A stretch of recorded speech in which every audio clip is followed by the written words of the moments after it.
Mike, thank you so much for doing this today.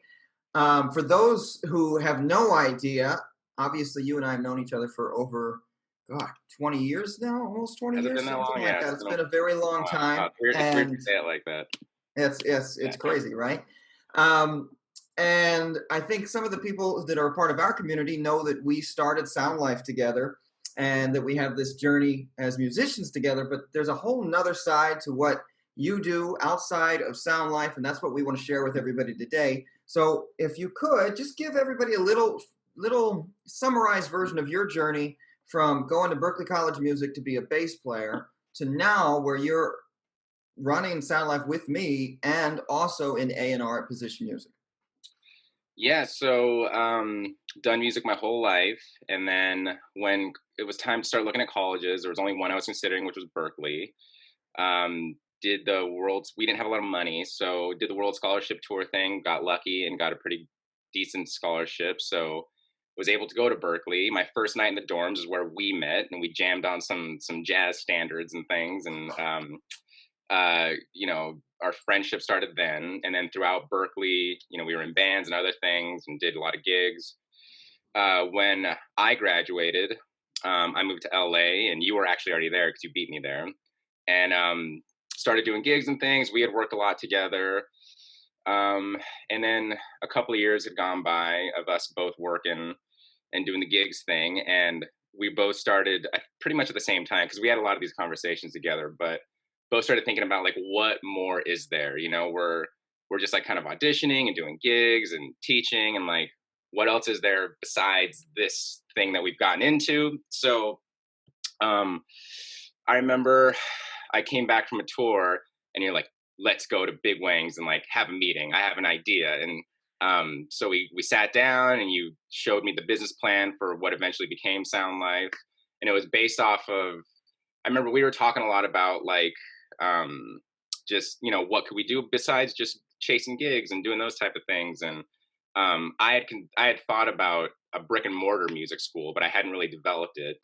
And then I went on this tour, and I came back, and you were like, dude, like, here's this little nugget of an idea you had, but then here's this entire binder of how it can become an actual thing. And it's not brick and mortar, it's home lessons. And I was like, whoa, Chris really is like developed this thing. And then we got into it, and now, years later, here we are at SoundLife. Through building SoundLife, I had gotten I had done a lot of touring and experienced a lot of traveling and things like that. But at a point, had a couple of big tours that were canceled very last minute on me. And so I started thinking a lot about, okay, like, how can I not rely just on touring? Because the primary amount of my career at that point had been touring. So I wanted to get into music business. So as we're building SoundLife, I stopped touring and actually started working on the business side, and got very fortunate to get taken into this company called Position Music as an assistant to the head of sync there. So the sales side, sync is when you put music to picture, and you get paid a fee for it, and the artist gets paid. And um, at that point, I was like a 30-year-old assistant, so I was like, I'm not going to be doing this for long. I got to like hustle. So as we're building SoundLife, I'm also working the assistant job. And in my first year there, got a band sign and a couple other things going on. And eventually the president of the company and the head of A&R just took me out to lunch, and they were like, yo, you gotta be an A&R. And I was like, all right, I don't know what that means, but like, cool, let's do it. And then, 2.5 years later, I'm still doing it right now. So I think that's the whole journey pretty much summarized. That's the journey. And so for our students who are learning how to play an instrument, just kind of the scope of beyond playing on stage, there are all of these other worlds as writers, as engineers, as mixers, in the business, on the backside of things, on how you promote, market, and share all of that music. And that's kind of what we want to shed a light on today. So as an A&R, what does that job mean? What does A&R mean? And what is your role as an A&R manager in the sync and licensing world mean? Yeah, so it's A&R traditionally means artist and repertoire. So like back in the day when you're like an A&R guy at a label, and like, Frank Sinatra needs songs, you're literally pairing songs with artists, because traditionally there were songwriters and then there were artists, and you had to get the right songs to the right artist. Um, when bands or artists like the Beatles started coming around and doing their own writing, the lines got a little blurred. But traditionally in music, that's what it was: is you always had an artist and then songs you would pair with that artist. So that's where the title A&R came from. These days, it is still that. So like a lot of my job is trying to get writers and producers in with pop artists or alternative artists or anything, people at major labels and charting. It's also trying to get songs from my producers and writers that they've already written in front of those teams. So like if I want to get a song in front of, I don't know, what's a big artist like Sia's team or Selena Gomez's team, like I find this song and I say, hey, this is perfect for them, and I try to get it in front of the right people to see if I can pair it with that artist. Um, Also at a publisher, because I work at a publisher and a label, and basically a publisher and a label are always just dealing at the easiest level. It's just dealing with copyrights. You have publishing on the writing side and publishing on the actual recording side. Or sorry, you have we'll edit all that. Okay, so you have your copyright on the writing side and you have your copyright on the song side. So those are two different copyrights. So as an A&R person, you're really just trying to like bring in more valuable copyright. So it's like either as a publisher, it's like, okay, I got a bunch of writers. I got to get them to go write music and create songs that have value to both me as a publisher and them as a writer. And then on the record label side, it's okay, I got to get these songs and then promote them and get them to make money so that the label and the artist also make money. So, And how uh, do these songs make money? well, it's a good question. It's very difficult these days, but there's traditional ways, so streams and sales like that.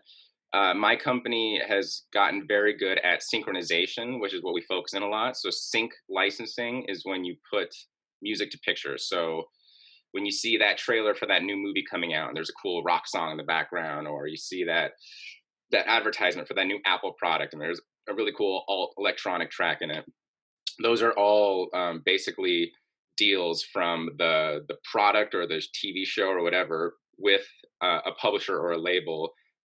They pay them money to use have the rights to use that music.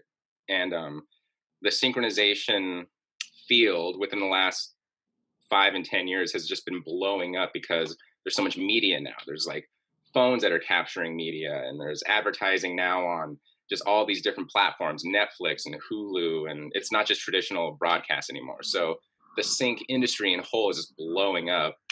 And there's a lot of money out there. It's literally a multi-million-dollar industry.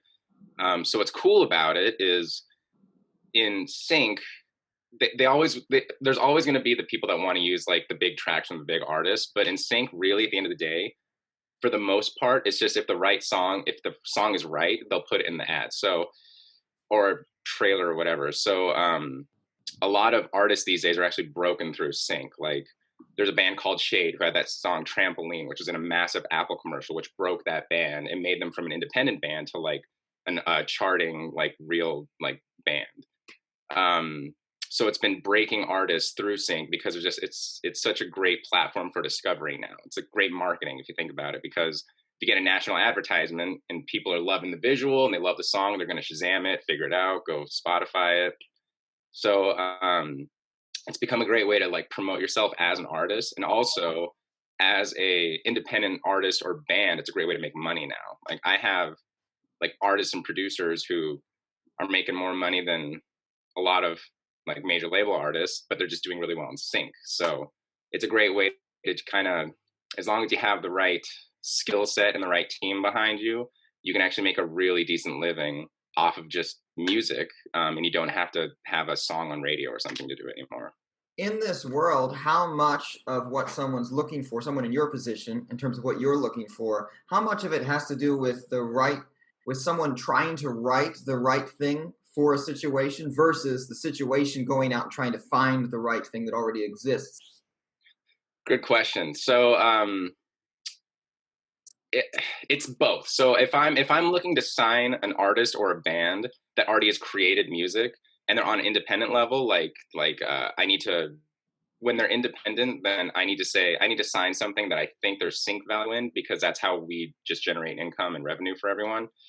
So if I'm looking for a band and I'm not working with them creatively, they just have to have the right songs because there are specific sounds and lyrics and styles that work better to picture than others. So like if I'm going out to see a band and I see, man, they have the right tone and the right sound, then I can go and try to sign that band.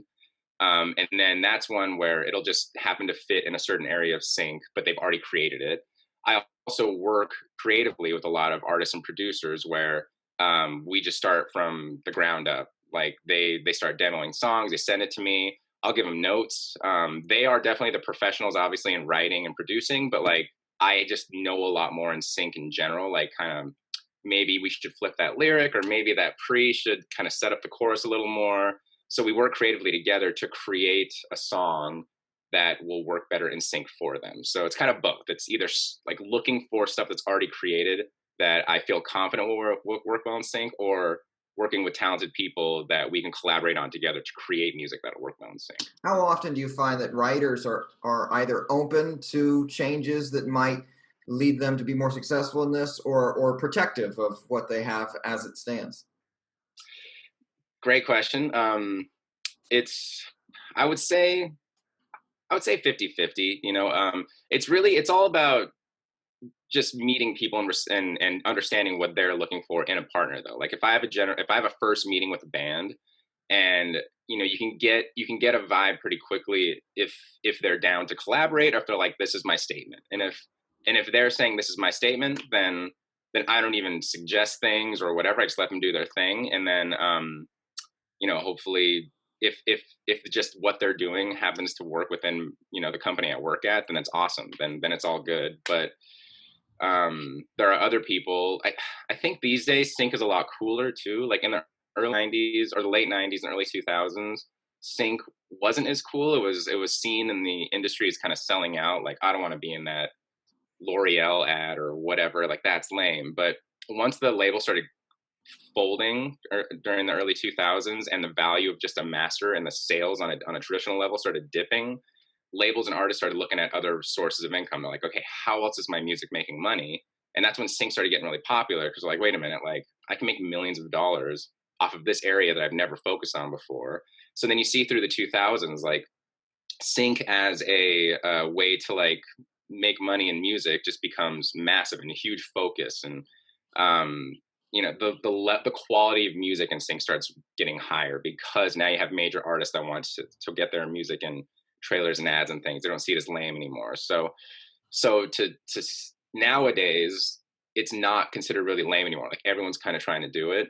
So many times, like for example, for my company, a lot of people come to my company because they want help to get syncs, or they want that creative from the A&R. Like, hey, how can I get more syncs? Like, will you work with me? So I think it's easier now these days than it was before, but in general, I think it's still half and half though, because it is still art. If I'm signing an artist and I'm telling them to change something, if they don't want that, it's not, you're not going to like get it out of them. They have to want it.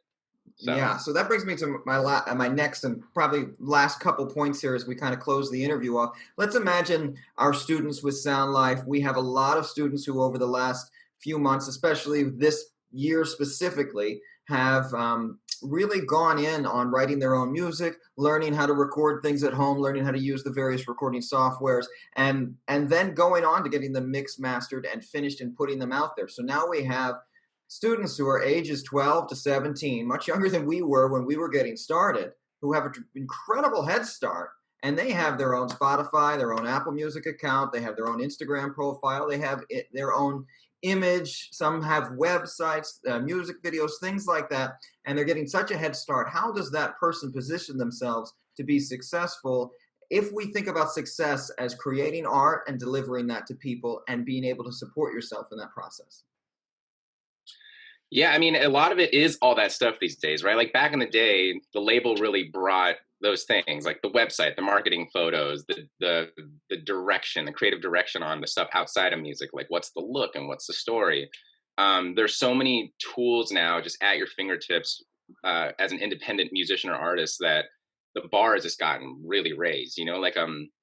Like I work at a label and I still help on marketing and I still help on all these other things. But now when an artist comes to me, if I'm looking at two artists and I want to sign both of them, but one has like done all this legwork. They've started the story or the fire. You know, they have things on Spotify, they have Instagram following, they're creating content. Um, it's much easier for me to see their vision and then go, oh, okay, I want to work with that versus you know, maybe traditionally back in the day, it's like all you needed was a demo, and then you could kind of go, okay, we'll figure out all the other stuff, you know. So I think a lot of it is very important to learn and early to learn these things. Like how do I demo a song but get it to a good spot where it's going to sound good if someone listens to it, you know? I get pitched songs where they're very rough sometimes, and sometimes I can like hear like, oh yeah, I know what they're doing and like get it, but the quality of just even people demoing or sending out whatever just for you to check it now is like so high. Like a lot of times you get these songs now and it's like they're almost final, and but they're demos. But like me, because I'm getting so many songs, the higher quality things I get are the ones I'm going to be more attracted to, and also just I'll be able to clearly hear better what they're trying to do or say in that song. So I think it's very important these days to like start that early, like you're saying with our students, is like, you know, learn how to record yourself. Like not only like learn how to play your instrument and play it well, but now it's like, how do I record it into my computer and get it, you know, get it out into Spotify or SoundCloud or something? And you know, okay, how do I promote it outside of that? Do I want to do just like a little home video of me recording it on YouTube, or a quick 15-second clip on Instagram? Like all those things like make a huge difference these days, because it just really like helps like give a clear idea of the package to someone like on my end who's looking for it. That's fantastic. And so, if we are thinking about like our traditional version of what a musician is, where they're playing live, either going on tour and things like that, it really, what you're saying, it has taken the record sales aspect of it and just shifted it into another place. Yeah, well, I mean, it's made it possible for anyone to do it. Like I'm seeing even on my end, like musicians that I came up with, who like we were just focused on gigging, who now are becoming artists themselves, and they're doing things like branding and music videos, and I think it's just the next evolutionary step. You know, if you want to, I mean, it's cool to just tour and play music. That's all you want to do, but if you really want to grow something outside of that, it's like, how do I take it to the next level? Like, you know, I got to think of all the other things involved with that. Right. And so we always talk about empowering kids with tools to be successful in life. That's the whole idea of Sound Life. This takes it to a whole nother level, because now we get to be creative with our image. We get to be creative with our, how we want to be presented with our story. We get to be creative with where we share our music and our audience and who it's written for. So how does a student who's thinking about things this way position themselves to get noticed by someone like you? Well, I mean, the very first thing obviously is the song's got to work. It's got to resonate with me, because at the end of the day, I first listen, and then if it's something I'm interested in, then I'll start clicking around and looking more into it. So I mean, at the end of the day, the very first essential thing is the music. So the songwriting, the performance of it.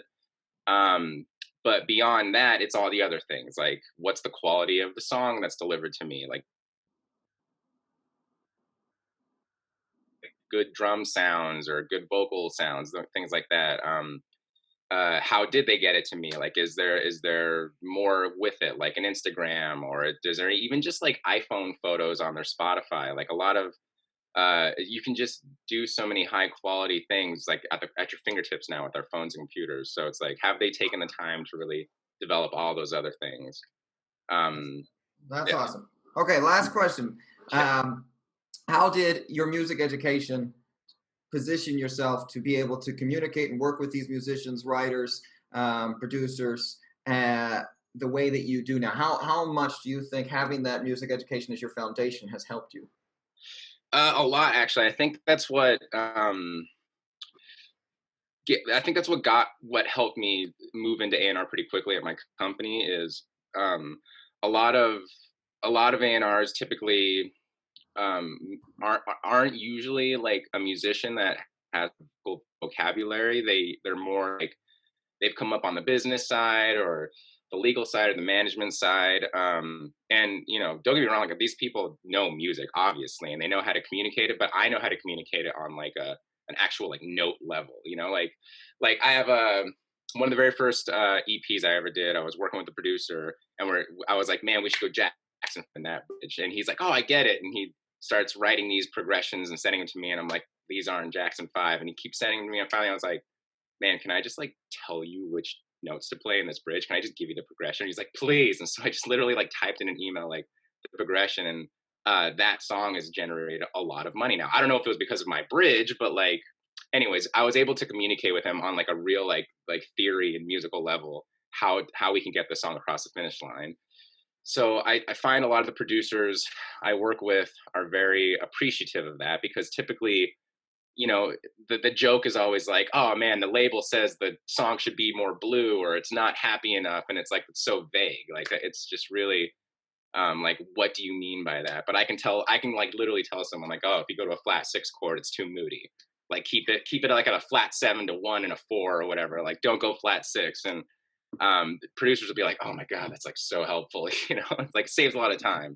So I think that's helped me move a little bit quicker into my role, just because I was able to like pretty quickly and efficiently just you know, talk with my producers and writers like how we can get the song to the finish line without being really vague. That's perfect. All right. So everybody who's heard this out there, get your stuff together, start now and never stop, and every little thing matters. All Yes, right. very much. Thank you, Mike. Thank you.